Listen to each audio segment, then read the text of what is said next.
So we all have our favorite video game series, or our favorite video games. For example, mine is The Legend of Zelda, or my friend really likes Minecraft, or most people just like Roblox.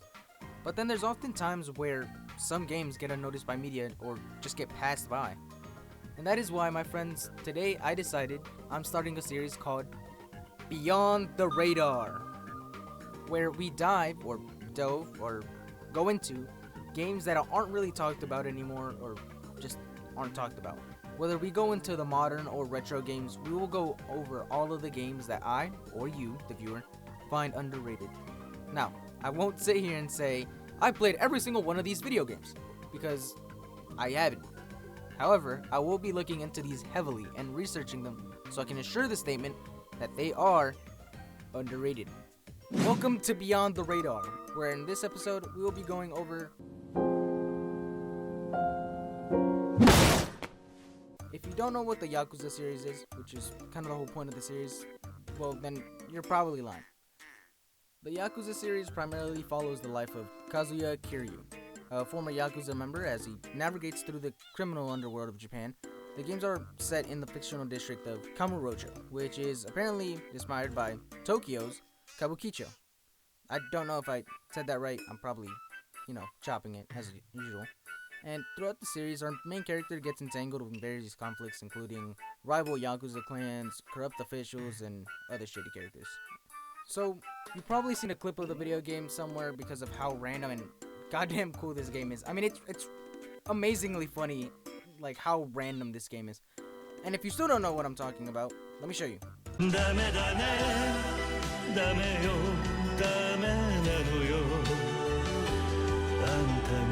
How many times I gotta tell you, I'm not Yakuza. You retarded or just deaf? Fuck you! This is the part where you're supposed to laugh! Laugh, you stupid motherfucker! Name another game where you can sing karaoke at a fucking bar and beat the living shit out of people. You can't! And there's even another example! I'm never skipping a cutscene again. And out of fucking nowhere, he's in a fucking cart. And I know that's not real, but I really wish it was. And where that meme derived from was that the whole video game had like a horrible time like trying to follow the straight plot, because the game is like all over the place. And that's kind of the whole point. It's kind of like a beat 'em up / RPG game. So, I mean, obviously you're gonna do it at your own pace. So you're probably gonna be doing the side quest and then doing the main quest and then doing the side. That's kind of the whole point. Again, like I said, the game had a horrible time following the plot because it was, and I quote, the game has literally a million things happening all the time and the story is all over the place. Which, even if that were the case, which sadly it is, if you ignore the fact that it has bad plot, I say that in quotation marks because it's still a really fun game. And at the end of the day, it's supposed to be like an RPG. And if you really think about it, it's actually really accurate to what the Yakuza do on a daily basis. Because let's be honest here, and let's get really thinkative here. Let's put our thinking caps on here. What the fuck do they do? Like, what do they do? Do they actually do shit? Like, do they actually do shit? Do they actually like shake down? Like what do they do? The one I was talking about was Yakuza Like a Dragon and Yakuza 0. Now I'm gonna be talking about the more recent ones, because if I talked about every single one, I'd be here for 3 hours, dude. I mean, there's like a lot of games. They started all the way back in like the 2000s, and we're in 2025 now. So if I stayed here, I'd probably be here for like 5 hours, around there. So yeah, and I'd like to bring up the fact that it's an RPG game. The only actual RPG game that I've ever fully like played through is Cyberpunk, and I spent hours. I mean, I still do. I still spend hours like playing that game. Like, my mom literally had to drag me out of my room because of how much I was enjoying it. And before you guys start going in the comments saying, well, he still lives with his parents, 1, it was a joke. 2, I'm a minor. Like, and 3, like, go fuck yourself. What? Not to mention that the series even dipped its toes into the zombie outbreak scene by making a game called Yakuza Dead Souls. And essentially, the game circles around our 4 main characters: Kazuma, Goro, Ryuji, and Shun. And it's really just a spin-off of the mainline games, or should I say mainline game, Yakuza Like a Dragon. And in my personal opinion, this spin-off is really good, which just shows that even the spin-off games are good. I'm not saying that every single game in the series is perfect, because in all honesty, this one would rank the lowest, but I would still like to give credit where credit is due. Anyways, I think the combat system is also a standout. It combines the traditional beat-em-up mechanics with RPG elements, allowing players to upgrade their abilities and learn new moves. The combat is also really visceral, with a range of fighting styles to master. Plus, the series isn't afraid to mix serious moments with humor, creating a unique tone that you don't really often see in other games. And I think that's the main thing in this episode, is that a lot of gamers nowadays see games that start with like a certain tone and then end with it. And I feel like that's what the Yakuza series wasn't afraid of changing. It wasn't afraid of standing out, whether it be for being goofy or for being good, or, you know, it didn't stick with a certain tone, and it always switched, no matter if it was supposed to be a serious tone. Like if it's in a life or death situation, it's gonna be like, I'm gonna die, or something, like something stupid. It would say something, it would add some type of joke while he's gonna fucking die, you know what I mean? But there would also be times where it wasn't just goofy haha moments. For instance, in one of the Yakuza games, one of the main characters faked his death because all of his enemies were going after him, and it was only a matter of time before his enemies would start going after his family too. So, what did he do? He ran away from his family, faked his death, and made sure to never be seen again.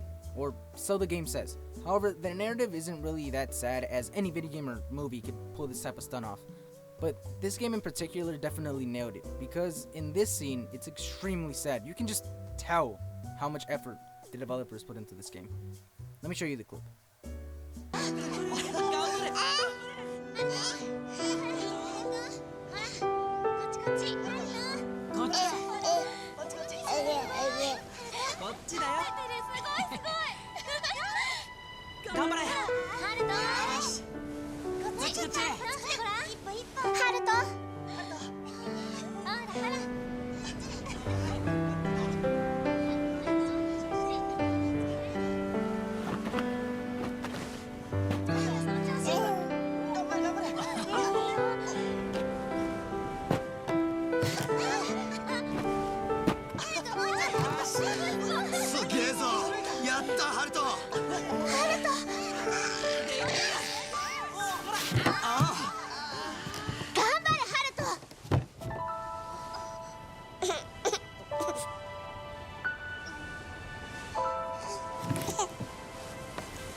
I also wanted to go back to the whole humor topic of the Yakuza series, because I mean, this whole series is full of hilarious moments that I wish other games had.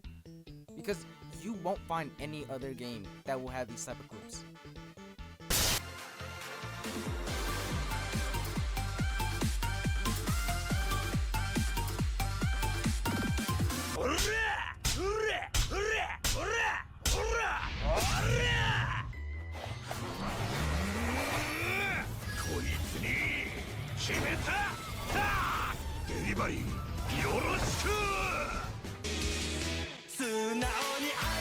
I think you guys understand my point.